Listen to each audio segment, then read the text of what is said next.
Hi, I'm Portia Doubleday from Mr. Robot. And I'm Carly Chaikin. What? You can stream Season 2 of Mr. Robot on Amazon Prime Video on July 13th. So we're answering some fan questions about the show In case you guys are confused, now. I'm Carly. So is she. We're both Carly. Oh, God. Okay, you go first. Okay, what... We read them, right? Yeah. Are people liking this so far? What is your favorite thing about playing each of your respective characters? Pierina asks. Pierina. Do you want to go first? Sure. I don't know. I mean, there's a lot of things that I like about Angela.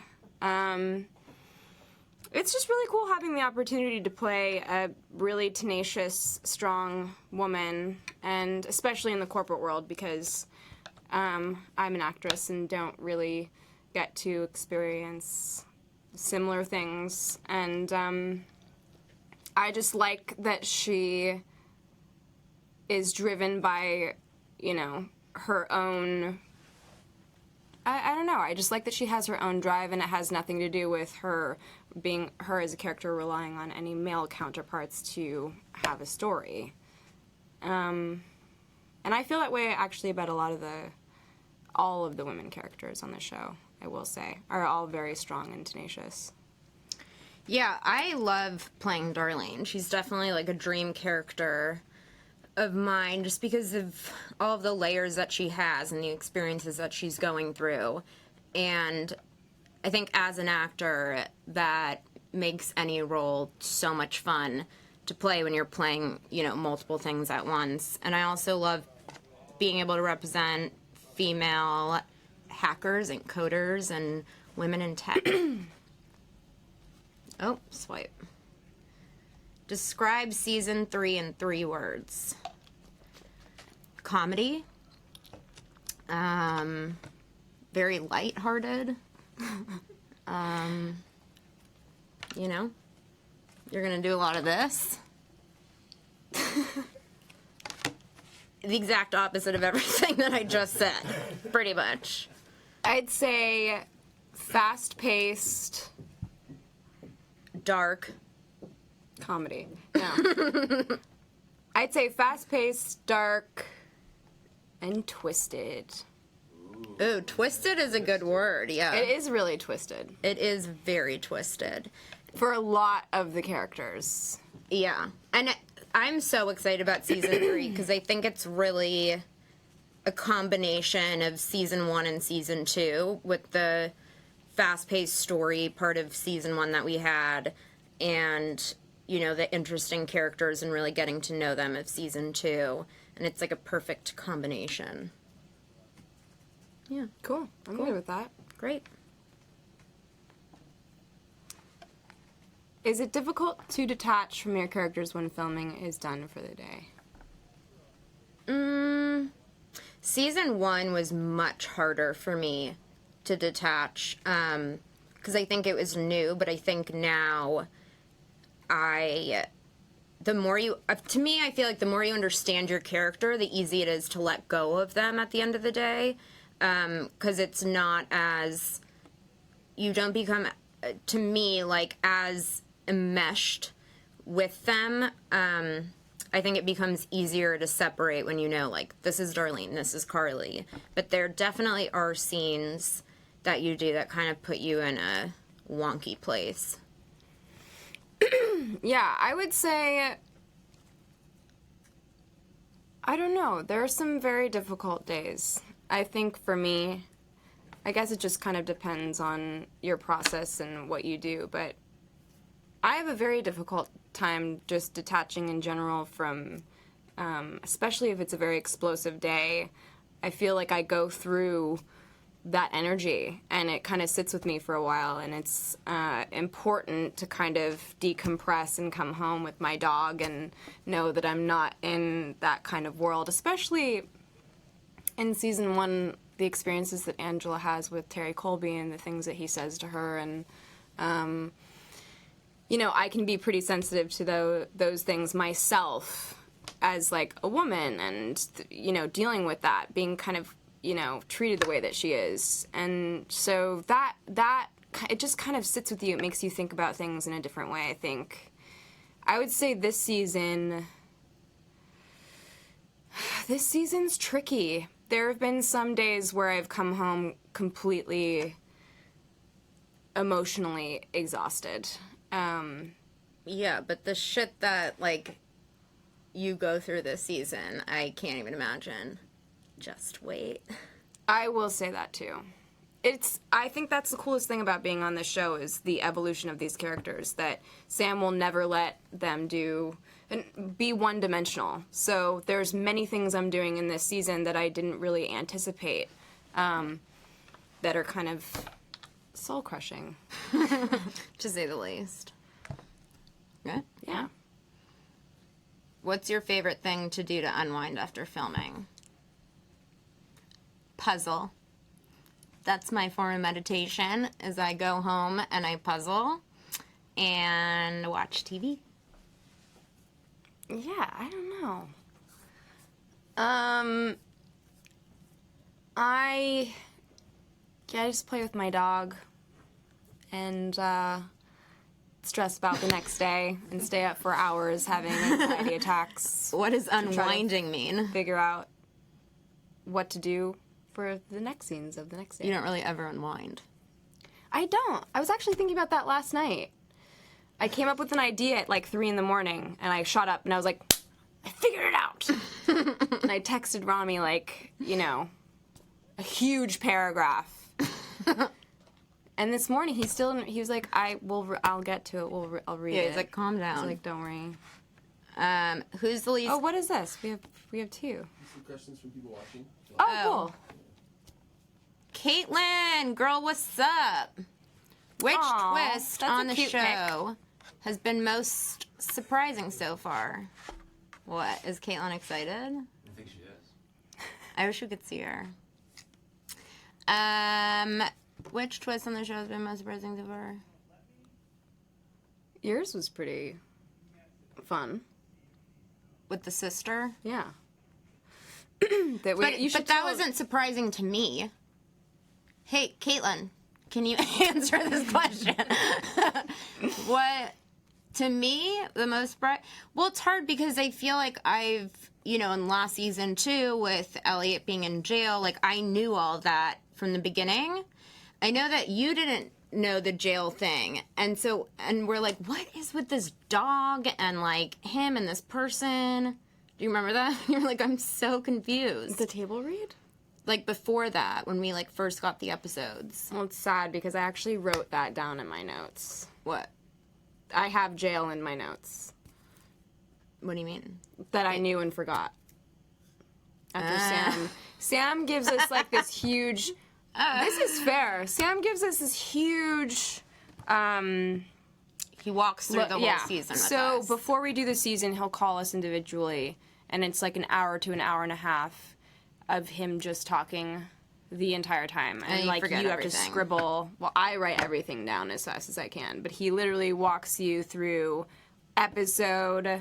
each episode and where a character is going and basically what happens. But he slips sometimes. And he slipped. Because I wrote jail and I was like, what? Am I going to jail? I feel like that didn't answer your question, but hope you're happy. Okay, do we do this? Who's the least computer savvy on the cast? I'd say Rami. Such an idiot. Did Angela... Okay, so Sam Cohen? Thank you. There's no E. Cohen. Sam, how do you say your name? Portia. Did Angela drink E-Corp's Kool-Aid? How did it feel to portray a rising businesswoman? I don't know that I can answer that, because I think... Actually, Sam and me just talked about it the other night, that there was a discovery in that last scene of... what season was it? Season 1. With the Prada shoe moment, where he was like, it surprised me that you played the line of feeling uncomfortable with that kind of power, like having that outburst when I say, go get the Pradas next. I want the Prados next to that line that I couldn't say on the day, and I can't say now. But I think that there's a part of her that's seduced by the idea of having power coming from a place of having all of it stripped from her. Her mom was killed by this company. She's had no, that was stripped from her from a very young age. So I think that there is something really seductive about having people's respect and being in an environment where she's actually really good at what she does. So I definitely think there's an aspect of that that's always on her mind that maybe she feels guilty for, which was really interesting having those positive affirmations like that. Maybe she feels what for? She feels guilty and also Ow, surprised. I just hit my head with that. What an idiot. Keep going. So I think that's, I don't know. I don't know if she's ever actually gone on either side. Because in the last season, we find out that she's hacking E-Corp. So I think she struggles with that internally throughout, just kind of being seduced by that. But at the same time, feeling kind of this moral obligation because of her mother. But that's what makes it interesting too, and like what we were saying with the layers. Like, it wouldn't be as fun if you could say yes or no to that. Like, part of to me, the excitement of this show is not knowing those answers. And like, I think a lot of times too, like, we don't know those answers. Like, our characters don't know those answers and are like trying to figure those things out too. Right. Of being right. Like, did I drink?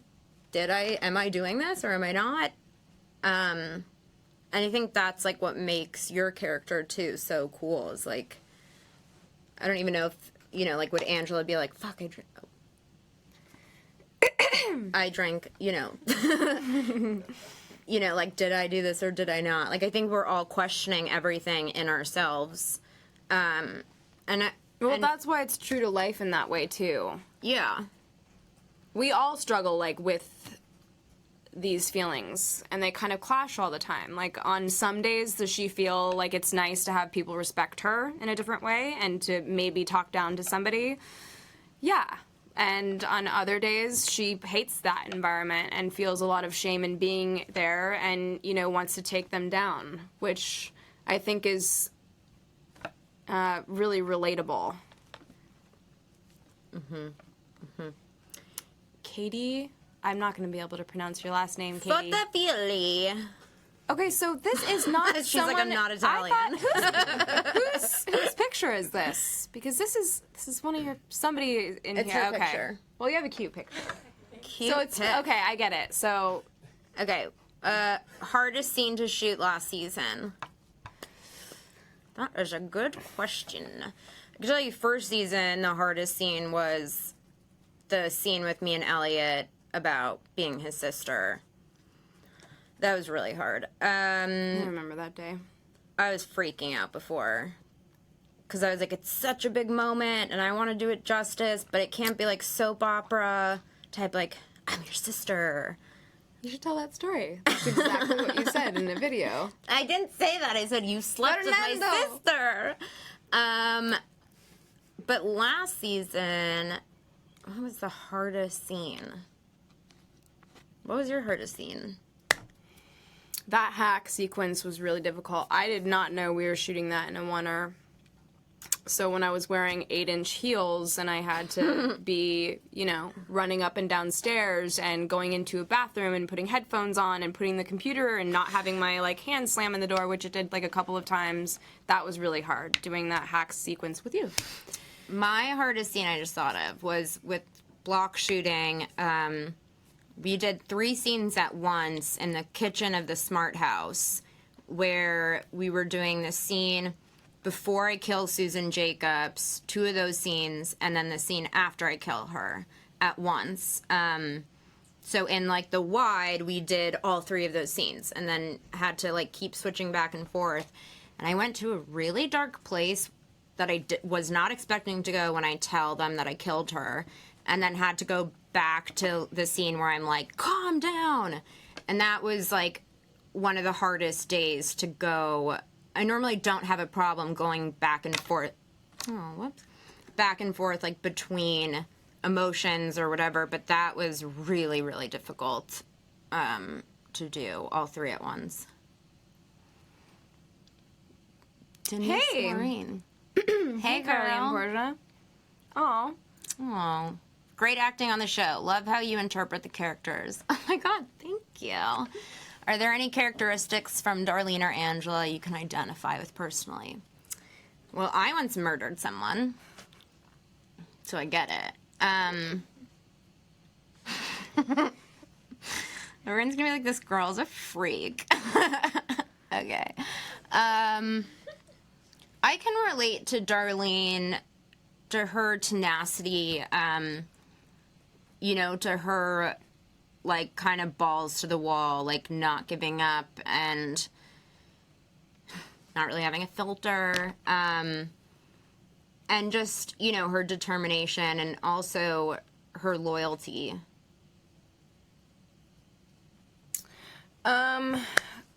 Angela's tricky. I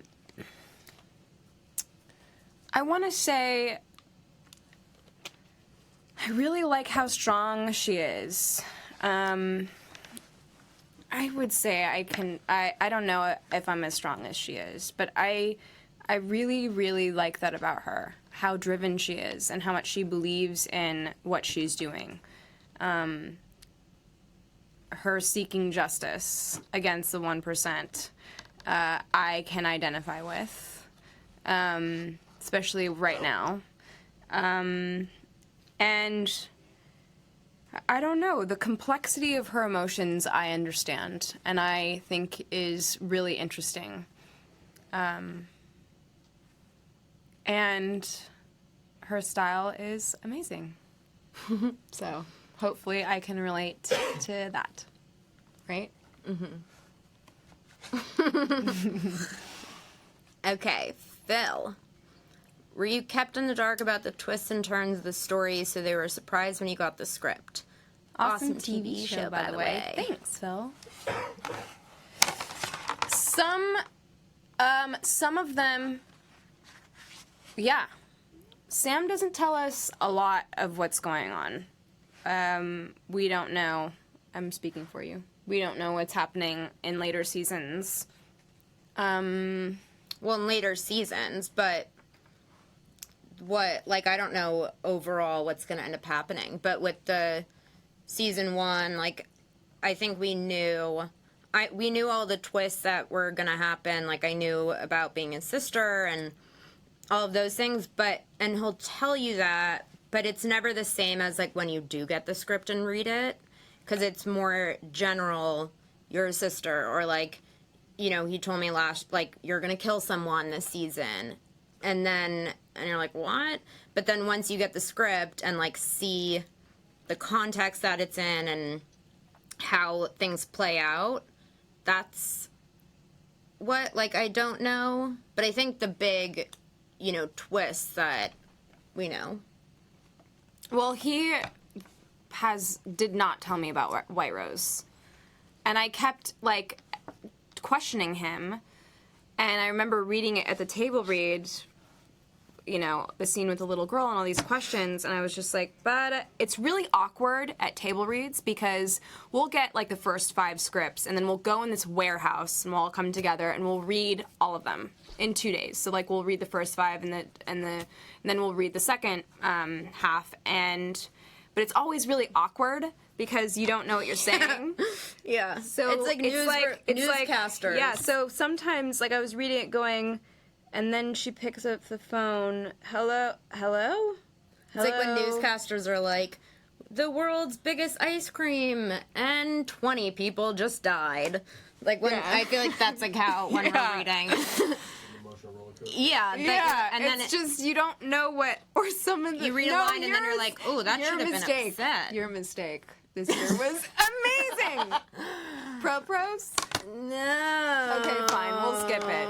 Whatever, of course, we mispronounce things. Yeah, or you'll read a line that's that's supposed to be read a certain way. Yeah, and and you read you're it the complete. It just falls flat on its face. Yeah. But I remember I was reading the White Rose stuff, and I looked up at him, and Sam just goes, looks up, and I still don't know Or we'll Like, read he has not something- explained to me what happened in that conversation. We'll read something and I'll be like, what? Like, after that we, like, haven't seen. And then we'll go outside and we'll all kind of, after each script, just guess. Like, there's just Post-its everywhere between me and Carly of, like, Oh, yeah, I we know pass what's notes happening, during our like, table reads. Because we will sit this is next to what's each other happening, and write I on know each what this other's means. scripts. What does Yeah. that mean? Be like, do you know what the fuck they're talking about? Well, I know from this season, there's still stuff where I'm like, we guessed something. Our theory, but I forgot it. Okay, last question. Scott should we Kane, expect? easy name. What should we expect in season 3? Scott Kane. Sounds like a good name. character. A villain. Yeah. Kane. Scott Kane. What should we expect in season 3? A lot of good shit. A lot of I think good you're going to stuff. get a lot of questions answered Yeah, pretty it's- fast. I will say the pace of this season, I mean, as soon as it starts, you're like on a ride for a long time. So I will say that about, Yeah. about, like right from the beginning. Fun, exciting journey. And also like some uncomfortable twists Yeah. that are difficult to explain. Shit gets weird. Take it away. Let's end on that. Thanks On that for all the note. great questions today. We are out of time, but make sure to stream Mr. Robot Season 2 on Amazon Prime Video in 2 days on July 13th. And watch Season 3 this October on USA.